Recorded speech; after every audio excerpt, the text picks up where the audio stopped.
যে আমাকে নিয়ে যে প্রত্যাশা এগুলো, তো সেগুলো যেমন অনেকটা ভার হিসেবেও কাজ করে, আবার সামনে এগিয়ে চলার জন্য এটা অনুপ্রেরণাও বটে, এবং আয়োজনগুলো আমাদেরকে অনুপ্রেরণা দেয় সামনে এগিয়ে যাওয়ার জন্য। তো আমরা জানি যে বগুড়া, আমি এইটা আমার কাছে গর্বের, এই কারণে আমি বলি গর্ব, আবেগ এবং সম্মানেরও বটে, যে এই যে বোর্ডটা হয়েছে এর মধ্যে আমি শুধু বগুড়া না, মানে ক্লাব ক্যাটাগরি থেকে আমি কিন্তু রাজশাহী ডিভিশনের একমাত্র মানে ডাইরেক্টর যে নির্বাচিত হয়েছে, এবং তার উপরে আমাকে যে দায়িত্ব দিয়েছে, তো যেভাবে আপনারা আমার জন্য সবসময় দোয়া করেছেন, আমি আল্লাহ রাব্বুল আলামিনের কাছে শুকরিয়া আদায় করি যে আমি আজকে নির্বাচিত, আপনাদের সামনে একজন নির্বাচিত ডাইরেক্টর হয়ে কথা বলছি।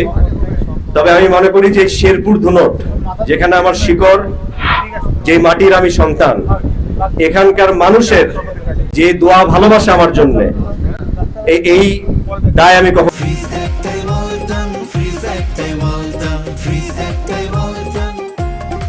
শোধ করতে পারবো না। আমরা জানি যে 17 বছর বগুড়ার উন্নয়ন বঞ্চিত হচ্ছে, সব জেলার মধ্যে কিন্তু বগুড়া সবথেকে উন্নয়ন বঞ্চিত। এই বগুড়ার যে শহীদ চান্দু স্টেডিয়াম, এটাকে বিগত সরকার, মানে যাকে বলা হয় ইন্টেনশনালি, উদ্দেশ্য প্রণোদিত ভাবে এটাকে কিন্তু ধ্বংস করেছে এই স্টেডিয়ামকে, আপনারা জানেন। তা আমাদের ক্রিকেট বোর্ডের এবং আমাদের যে মন্ত্রণালয় আছেন, আমাদের মন্ত্রী মাননীয় মন্ত্রী আমিনুল হক ভাই এবং আমাদের প্রধানমন্ত্রী জনাব তারেক রহমান, জানেন আপনি যে একজন ক্রীড়া প্রেমী মানুষ, ক্রীড়া বান্ধব মানুষ, এবং আপনারা এই 4 মাসে দেখেছেন যে উনি ক্রীড়ার জন্য কি করেছেন।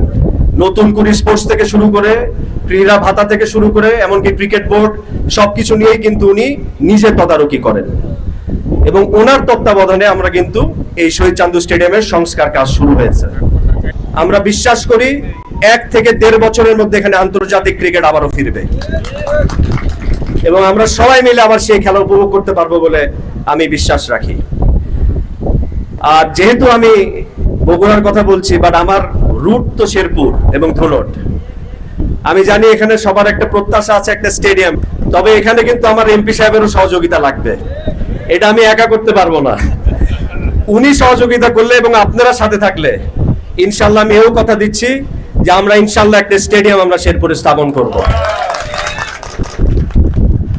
যাই হোক, পরিশেষে আমার ক্রিকেট খেলোয়াড়দের নিয়ে একটু কথা বলি, যারা আমাদের গর্ব এবং এই দেশের গর্ব।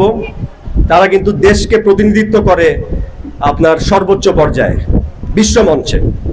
এখানে আরেকটা কথা বলে রাখি যে আমাদের যে ডাইরেক্টরের পদ, এখানে কিন্তু ক্রিকেটের যে সার্বিক কাজ আছে, তার সাথে কিন্তু এখানে একটা ফরেন ডিপ্লোম্যাসিরও বিষয় আছে।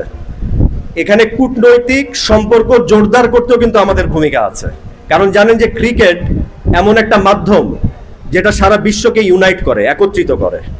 তো সেই দায়িত্বটাও কিন্তু আমাদের উপরে পড়ে। ঠিক একইভাবে খেলোয়াড়রা কিন্তু বিশ্ব মঞ্চে এই আমাদেরকে প্রতিনিধিত্ব করে।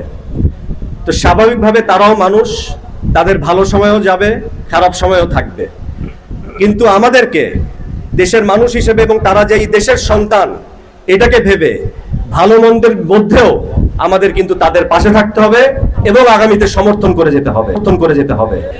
যদি তাদেরকে আমরা সেই মানসিক ভাবে ওই সমর্থনটা দিতে পারি, ওই সাপোর্ট দিতে পারি, আমার বিশ্বাস এই আমাদের বাংলাদেশ যে দল, তারা ভবিষ্যতে আরো ইনশাল্লাহ ভালো করবে।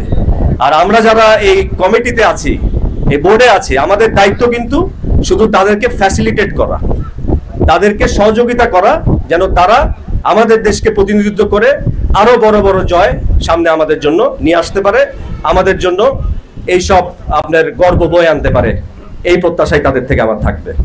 আর দর্শক হিসেবে যেহেতু আপনারা একটা কিন্তু মেজর স্টেক হোল্ডার এই ক্রিকেটের, তাই না, দর্শকরা কিন্তু এটা তাদের জন্যই তো খেলে।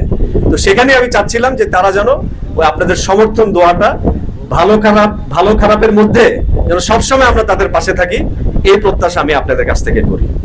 পরিশেষে আর বক্তব্য আমি বাড়াবো না, আপনারা আমার জন্য দোয়া করবেন। আমরা সবাই যারা আছি, আমার চাচারা যারা আছেন, সবাই দোয়া করবেন। আমরা আজ ঐক্যবদ্ধভাবে আপনাদের সামনে আছি এবং আমরা ওয়াদা করছি এইভাবে আমরা ইনশাল্লাহ সামনে এগিয়ে যাব। কারণ যদি আমরা আমাদের ঐক্য ধরে রাখতে পারি, তাহলে এই শেরপুর ধুনটের উন্নয়নকে কেউ রুখতে পারবে না। এই পুরো সারা বাংলাদেশের মধ্যে শেরপুর ধুনট ইনশাল্লাহ আমাদের সবার আপনার সমর্থনে, সবার সহযোগিতায় একটি উন্নয়নের মডেল হবে এবং তখনই আমরা বলতে পারবো যে আমরা একসাথে সবাই মিলে গড়েছি